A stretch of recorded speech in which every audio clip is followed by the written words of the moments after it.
우리가 불순종하면 죄책감이 들고 며칠 동안 정죄감에 시달리다가 다시 일어나지만 얼마 지나지 않아 또 다른 불순종을 하고 다시 죄책감에 빠지는 이 반복되는 굴레에 갇힙니다.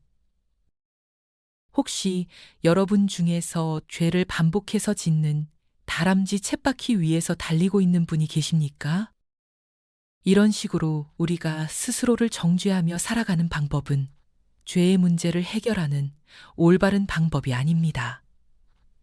하나님께서는 우리에게 죄를 지을 때마다 죄책감에 빠지고 스스로를 정죄하라고 말씀하지 않으셨습니다. 하나님께서 원하시는 것은 우리가 성장하고 성숙하여 그분께 우리 삶을 맡기는 것입니다. 우리가 하나님께 우리의 삶을 맡길 때 하나님께서 우리를 다루시고 변화시키며 은혜와 힘과 자비를 주셔서 우리가 그 죄에서 벗어나도록 도우시는 놀라운 일이 일어나는 것입니다. 그러므로 불순종에 대한 유일한 답은 순종입니다. 정죄감은 해결책이 아닙니다. 순종이 해결책입니다. 오늘은 이 우리의 모든 문제를 해결할 수 있는 순종하는 삶에 대해서 말씀드리겠습니다. 이제 전도서를 보겠습니다. 12장 13절 말씀입니다. 이 일의 결국을 다 들었으니 하나님을 경외하고 그의 명령들을 지킬지어다. 이것이 사람의 본분이니라. 여러분 중 어떤 분들은 아마 이 말씀을 듣는 순간 하나님께서 이미 오래전부터 여러분의 삶에 대해 지적하신 부분들을 떠올리셨을 것입니다. 그런데 여러분이 계속해서 듣지 않는 척해 왔기 때문에 하나님께서는 이 시간을 통하여 다시 한번 여러분께 순종을 요구하는 것입니다. 이제는 여러분이 하나님의 말씀을 받아들이는 것이 좋겠습니다. 왜냐하면 하나님께서 여러분을 내버려 두지 않으실 것이기 때문입니다. 하나님의 은혜는 여러분이 어디에 있든지 찾아오며 여러분이 불순종하며 함부로 인생을 낭비하도록 내버려 두지 않으십니다. 그러니 지금 말씀에 순종하는 것을 받아들이시기 바랍니다. 여러분이 지금 어떤 상태에 있든 하나님의 은혜는 여러분을 찾아갈 것입니다. 하나님께서는 여러분을 그 상태 그대로 두지 않으십니다. 여러분이 만약 하나님께서 나를 그냥 내버려 두실 거야 라고 생각하고 계시다면 그것은 큰 오해를 하고 있는 것입니다. 하나님께서는 여러분을 변화시키기 위해 끊임없이 일하고 계십니다. 어떤 방법을 사용해서라도 여러분을 변화시키실 것입니다. 저를 통해서든 또 다른 사람을 통해서든 하나님께서는 여러분을 포기하지 않으실 것입니다. 이제 다시 전도서를 보겠습니다. 이 말씀은 솔로몬이 인생을 마무리하면서 한 이야기입니다. 솔로몬은 세상에서 가장 지혜로운 사람이었지만 동시에 가장 어리석은 실수도 저지른 사람이었습니다. 그는 행복을 찾기 위해 온갖 방법을 시도했습니다. 솔로몬은 엄청난 재산과 넓은 집, 그리고 많은 여자들을 포함하여 셀 수 없이 많은 것들을 소유했습니다. 그는 심지어 바다와 같은 수영장까지 지었습니다. 하지만 그는 만족할 수 없었습니다. 세상에 있는 모든 것을 가졌으나 결국 만족에 도달할 수 없었습니다. 그러고 나서야 그는 이렇게 말합니다. 전도서 12장 13절 말씀입니다. 모든 것을 다 들어보았지만 결론은 이것이다. 하나님을 경외하고 그의 명령을 지키는 것이 사람의 본분이다. 여러분, 이 말씀이 무엇을 의미하는지 아십니까? 순종은 단순히 의무가 아닙니다. 순종은 모든 성품의 근본이며 행복의 기초이며 삶의 모든 불균형을 바로잡는 방법입니다. 성경은 말합니다. 순종은 성품의 뿌리입니다. 성품이란 무엇입니까? 그것은 우리의 반응 방식입니다. 항상 언제나 매 순간마다 같은 방식으로 반응하는 것이 성품입니다. 하나님께서는 우리 안에 그분의 성품을 세우기를 원하십니다. 그리고 그 성품은 순종을 통해서만 형성될 수 있습니다. 우리는 하나님의 뜻을 깨달아야 합니다. 그리고 그것을 행해야 합니다. 그러면 우리의 성품이 변화됩니다. 성경은 말합니다. 순종은 모든 신앙인의 본분이다. 이것을 더 현실적이고 실질적인 차원에서 생각해 봅시다. 여러분의 삶에서 어떤 문제가 있습니까? 어떤 불균형이 있습니까? 어떤 문제로 잘못되어 있습니까? 그렇다면 그 해결책은 무엇일까요? 그건 바로 순종입니다. 모든 문제의 정답은 순종입니다. 이 정답이 너무 단순해서 이해하기 어려울 수도 있습니다. 하지만 순종하는 것이 정답이라는 것은 변하지 않습니다. 어떤 사람들은 문제를 해결하기 위해 5년 동안 상담을 받습니다. 물론 상담이 필요한 사람들도 있습니다. 그러나 어떤 경우에는 단순히 성경이 말씀하는 것을 그대로 행하는 것이 문제를 해결하는 가장 빠른 길입니다. 어떤 사람들은 50년 전에 받은 상처를 붙잡고 있습니다. 많은 사람들이 수십 년이 지난 상처를 붙들고 오늘을 살아갑니다. 그들은 여전히 누군가가 자신을 불쌍히 여겨주기를 바랍니다. 상처를 붙들고 살아가는 한 그 문제는 절대 해결될 수 없습니다.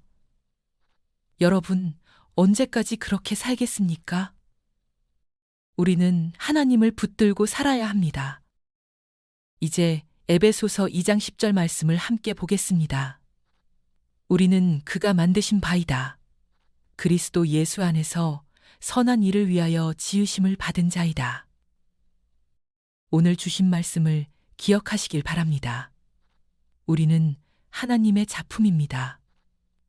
우리는 예수 그리스도 안에서 새롭게 창조된 자들입니다.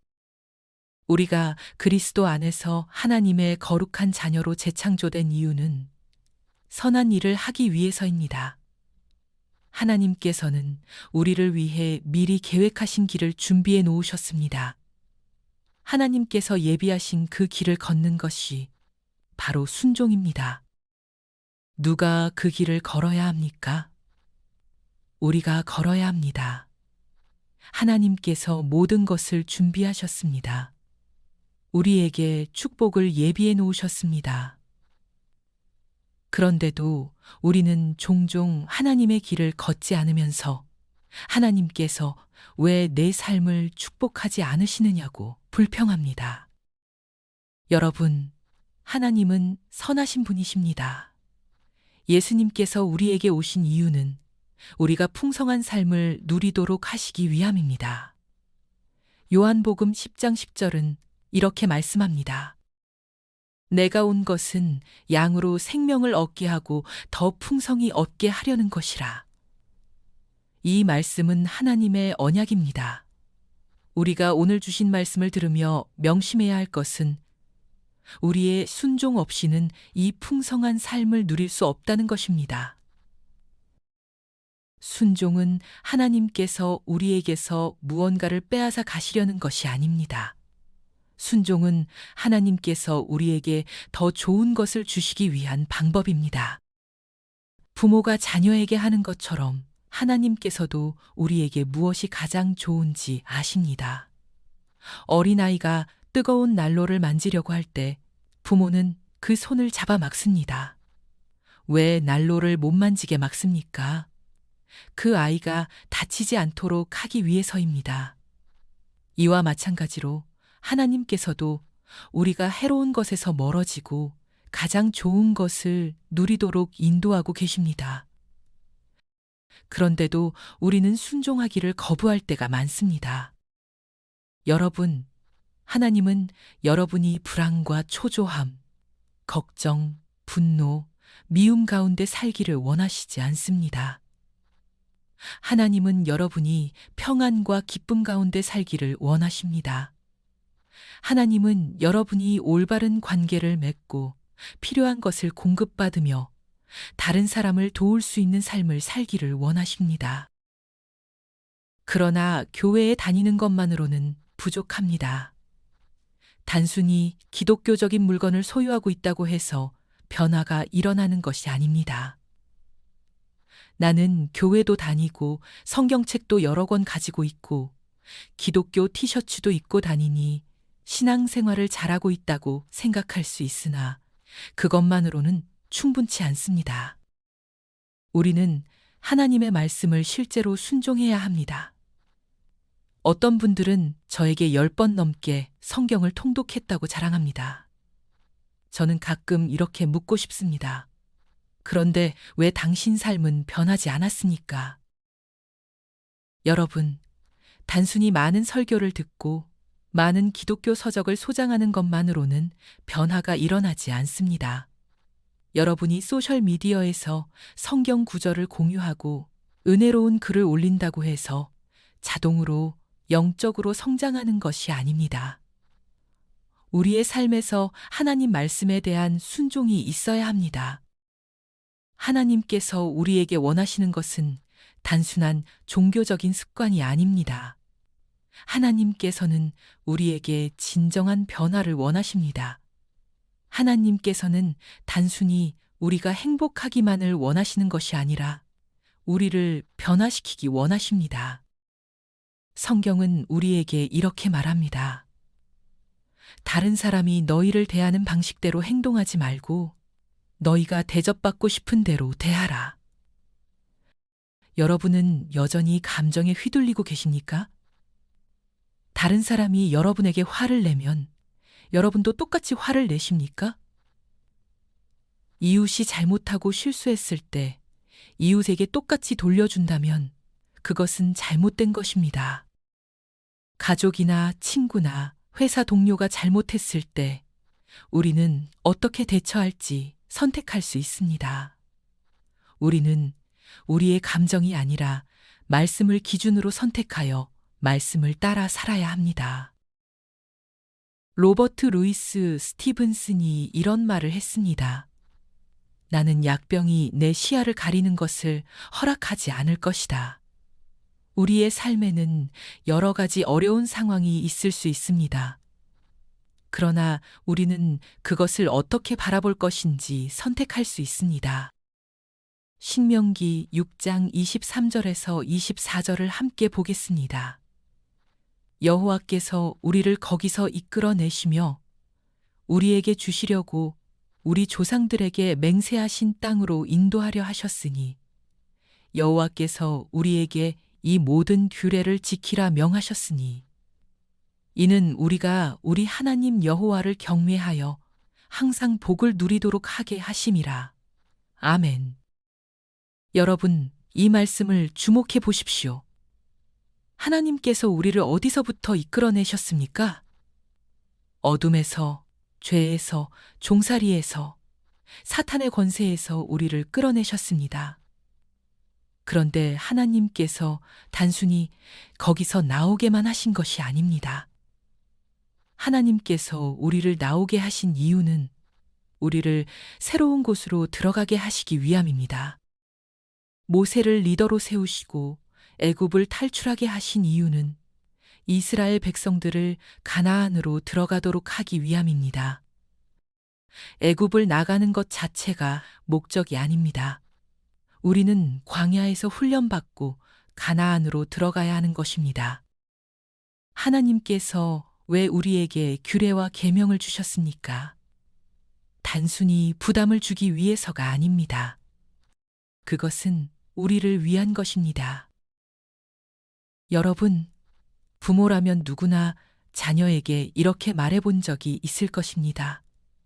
이건 네가 잘 되라 하고 하는 말이야. 하나님도 마찬가지십니다. 하나님의 모든 계명은 우리의 유익을 위해 주어진 것입니다. 신명기 10장 12절에서 13절을 보겠습니다. 곧 내 하나님 여호와를 경외하여 그의 모든 도를 행하고 그를 사랑하라. 마음을 다하고 뜻을 다하여 네 하나님 여호와를 섬기라. 그리하면 내가 오늘 네 행복을 위하여 네게 명하는 여호와의 명령과 규례를 지킬 것이 아니더냐. 여기서 강조되는 것이 무엇입니까? 하나님의 계명은 우리의 행복을 위해 주어진 것입니다. 우리는 종종 하나님의 명령을 짐스럽게 생각합니다. 그러나 그것은 짐이 아닙니다. 그것은 축복의 길입니다. 하나님은 말씀하십니다. 나는 너를 위해 이것을 명한다. 이것은 너의 유익을 위한 것이다. 그런데도 많은 사람들이 나는 너무 부족하고 나는 너무 많은 잘못을 해서 절대 순종할 수 없다고 반응합니다. 여러분, 제가 말씀드리고 싶은 것이 있습니다. 우리는 모두 완전하지 않습니다. 우리는 모두 넘어질 때가 있습니다. 그러나 중요한 것은 우리가 넘어졌을 때 다시 일어나야 한다는 것입니다. 다시 말씀의 능력으로 오직 믿음으로 나아가야 한다는 것입니다. 요한일서 2장 1절을 보겠습니다. 나의 자녀들아, 내가 이것을 너희에게 씀은 너희로 죄를 범하지 않게 하려 하니라. 만일 누가 죄를 범하여도 아버지 앞에서 우리에게 대언자가 있으니 곧 의로우신 예수 그리스도시라. 하나님께서 우리가 죄를 짓지 않기를 원하십니다. 그러나 만일 우리가 죄를 범할지라도 우리에겐 대언자 예수 그리스도께서 계십니다. 그러니 너무 두려워하거나 죄 때문에 넘어질까 부담 갖지 않으시길 바랍니다. 하나님께서는 우리가 넘어진다는 것을 이미 아시고 예수 그리스도를 이 땅에 보내셨습니다. 또한 하나님께서는 우리가 점점 더 성장할 수 있도록 도우십니다. 오직 믿음으로 어떤 순간에도 낙심하지 마시길 바랍니다. 여러분이 좌절하는 그 순간에도 하나님께서는 일하고 계십니다. 여러분이 보지 못하는 곳에서 여러분이 알지 못하는 방식으로 하나님께서는 여러분을 위해 역사하고 계십니다. 순종은 즉각적인 결과를 보장하는 것이 아니라 하나님의 계획 안에서 최고의 열매를 맺게 하는 과정입니다. 여러분이 지금 어떤 상황에 있든 하나님은 여러분을 포기하지 않으십니다.